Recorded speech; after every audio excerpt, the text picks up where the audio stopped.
Donc Tilly, c'est un service de couture à domicile. On remet au goût du jour un métier qui n'a pas évolué depuis 50 ans. Au-delà du service accessible par le client via l'application et le site internet, on a décidé en fait, d'étendre le besoin du consommateur pour vraiment se positionner à des moments où il aurait besoin d'un service de retouche. Donc on travaille avec des partenaires marques B2B qui sont dans le prêt-à-porter, dans la décoration, etc. Et en fait, on les accompagne aussi bien sur la partie retail que e-commerce avec des plugins et des plateformes co-brandées, ce qui permet de ne plus jamais avoir un client face à un problème de fit tout seul. Et aujourd'hui, il trouvera toujours une solution, soit en direct, soit par les partenaires.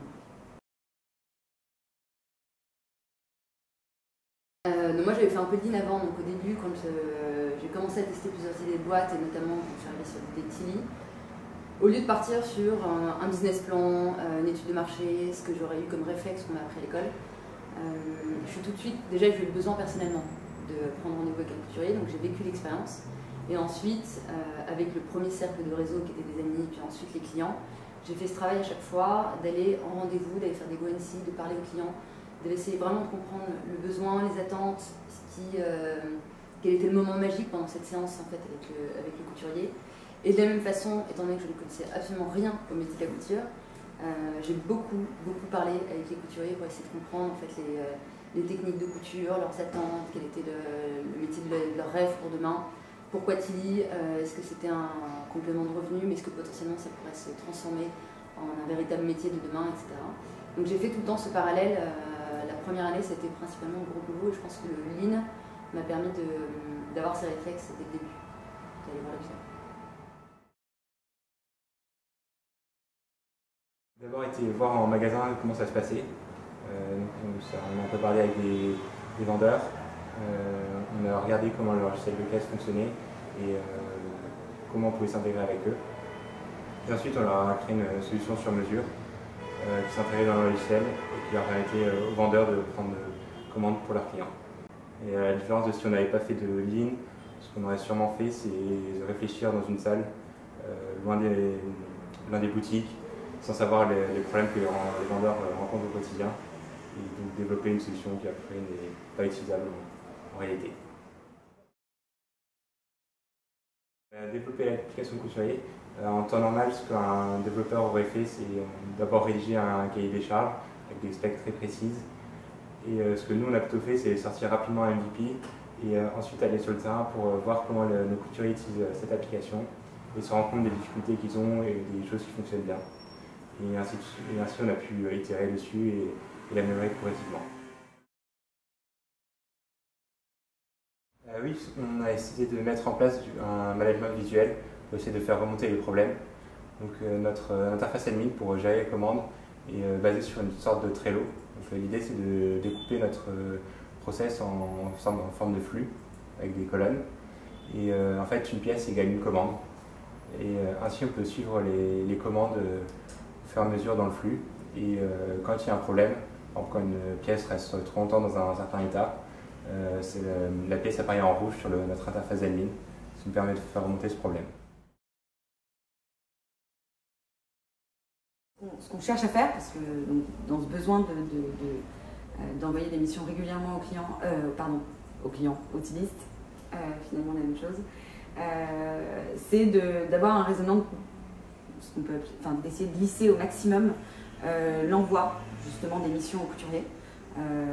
Pour qu'ils sentent aussi cette confiance de je peux compter sur Tilly et qu'ils puissent aussi s'organiser.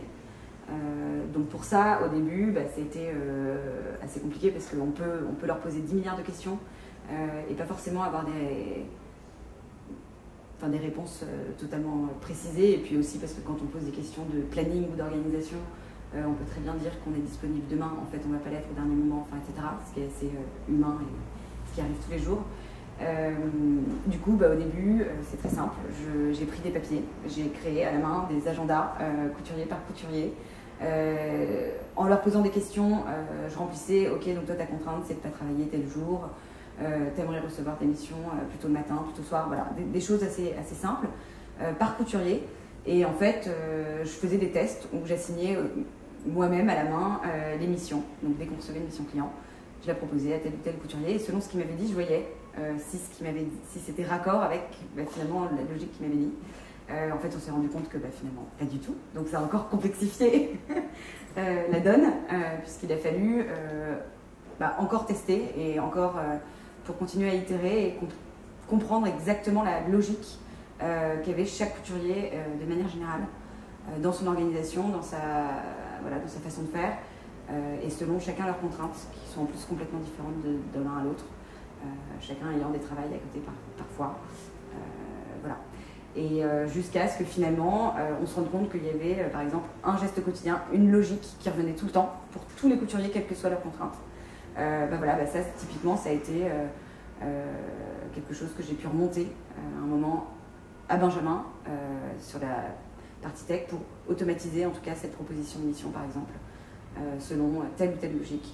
Voilà. Et on crée comme ça, chaque jour, des nouvelles petites améliorations.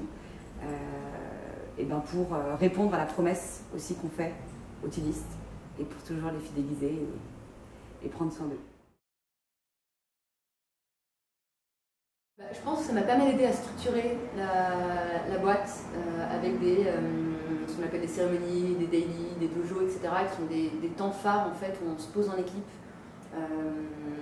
Ça remplace un peu le principe des réunions interminables où beaucoup de sujets sont exposés. Ça permet de mieux cadrer. Donc déjà, ça c'est des réflexes que j'avais pris chez Théodo avant, que j'ai tout de suite remis en pratique parce que c'est devenu des habitudes et ça porte vraiment ses fruits à chaque fois parce qu'on sort toujours de là avec une personne, une to-do, une deadline, donc c'est assez efficace. Et il y a autre chose qu'on a mis en place, toujours Customer Centrics. Une fois par mois, chaque personne de l'équipe en fait prend toute la partie service client. Donc suit les intercoms, les chats, les calls, donc aussi bien avec les clients qu'avec les couturiers, voit les problèmes, voit les questions des clients, voit ce qui se passe bien. C'est assez agréable aussi d'avoir la volonté client, que ce soit pas qu'une personne qui les détienne. Et du coup, ça permet de diffuser véritablement ce qu'on fait tous les jours à toute l'équipe, que ce soit l'équipe tech, que la stagiaire qui travaille sur la communication, et d'avoir chacun qui puisse vraiment vivre les ressentis et les attentes du client. On a mis ça en place une fois par mois. Et ça permet de soulager la personne qui s'occupe habituellement des clients, de pouvoir prendre du recul et de traiter du coup les automatisations qu'elle a en tête pour éviter les tâches rébarbatives et redondantes de son quotidien.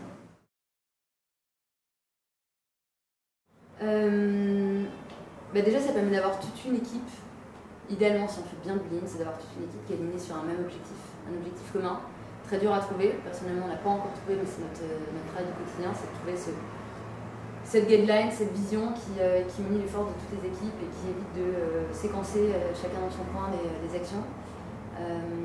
Ça me permet d'avoir un mindset et des valeurs dans l'entreprise qui sont communes. Et moi, ça me rassure en fait de savoir qu'au quotidien, on cherche à craquer des gestes,